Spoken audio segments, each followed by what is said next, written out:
Good morning! Ayan, nagtutok po kami dito kay Apply Nida. Ayan, Gabani, humataw na po. Siya po yung naglalako ng saging na may sakit at may karamdaman sa kanyang matres na tulungan po ng First Vita Plus.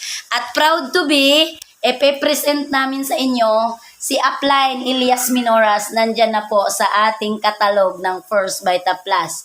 Kung babasahin natin, ayon po sa kanya, after 5 years of doing the business, I was able to buy my own home in Marilao. So it is really a blessing since I was not able to finish a degree in college. Ibig sabihin, wala pong pinipili kung mayroong pangarap na tutupad po talaga sa First Vita Plus. Isang fish vendor. Ayan, isang engineer na bago ang buhay sa First Vita Plus.